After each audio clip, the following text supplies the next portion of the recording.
আজকে আমি একটা নিরামিষ থালির আয়োজন করেছি, তো সেটাই আমি শেয়ার করবো আজকে।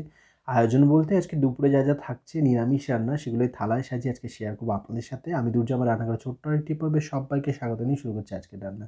আজকে বেগুন ভাজা থাকছে, সাথে পালং শাক আর গাজর দিয়ে বড়া ভাজবো, সাথে রয়েছে সমস্ত সবজি দিয়ে নিরামিষ ডাল, সাথে মুগ ডালটা মানে মুগ ডাল দিয়ে নিরামিষ ডাল করবো। এখানে আলু, গাজর, টমেটো, কড়াইশুঁটি এগুলো সব কেটে নিচ্ছি, সাথে কুমড়ো। এখানে ডালটা ভালো করে ধুয়ে নিয়েছিলাম, নুন আর হলুদ দিয়ে প্রেসার কুকারে দিয়ে দিচ্ছি, সেদ্ধ করবো। এদিকে ডালটা সেদ্ধ হতে হতে আমি গাজরটা খুব ভালো করে ধুয়ে নিয়েছিলাম, খোসাটা মানে গাজরের যে পাতলা খোসা সেটা ছাড়িয়ে নিয়েছি, একটু ঘষে নিচ্ছি, ঘষে বেশ মিহি মতো করে নেবো, বেশ ভালো হবে এটা দিয়ে। মানে আপনারা কিন্তু একবার পালং শাক দিয়ে বড়া করে খেয়ে দেখতে পারেন, ভীষণ ভালো লাগে। আর নিরামিষ যারা পছন্দ করেন তাদের জন্য কিন্তু আজকের রান্নাগুলো আমার মনে হয় পছন্দ হবেই হবে। তো পালং শাক একদম কচি পালং গতকাল বাড়িতে এসেছিলো, তো সেটা নেওয়া হয়েছিল, তো সেটাই আজকে রান্না করব। তো খুব ভালো করে ধুয়ে এরকমভাবে কুচিয়ে নিচ্ছি, কুচিয়ে বাটিতে নিলাম, সাথে গাজরটাও নিয়ে নিচ্ছি।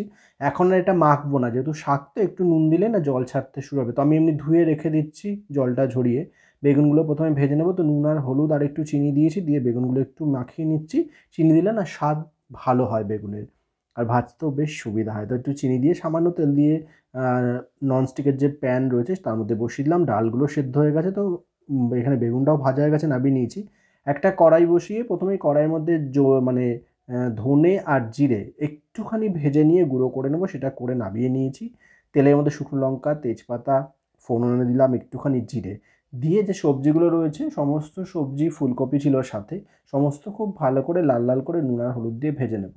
ভেজে নিয়ে যে সেদ্ধ করে রেখেছি ডালটা সেটা দেবো। তো এই যে নিরামিষ যে ডাল, এর মধ্যে কিন্তু কাজু, কিশমিশ এগুলো দেওয়া যায়। এটা আর ঘরে ছিল না বলে যত রকম সবজি ছিল 4-5 রকমের বেশি, মানে 6 রকমের মতো সবজি আমি এখানে অ্যাড করেছি।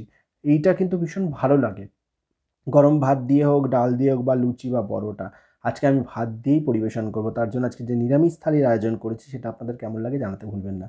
তো সমস্ত ভালো করে ভেজে নিয়ে ডালটা দেওয়ার পরে একটু চিনি দিলাম, একটু জল অ্যাড করে দিলাম, এবার ফুটবে, মোটামুটি মাখা মাখা হয়ে এসছে। নামার আগে যে জিরে আর ধনে ভেজে গুঁড়ো করে নিয়েছিলাম তার থেকে কিছুটা আমি এখানে অ্যাড করে নামিয়ে নিচ্ছি।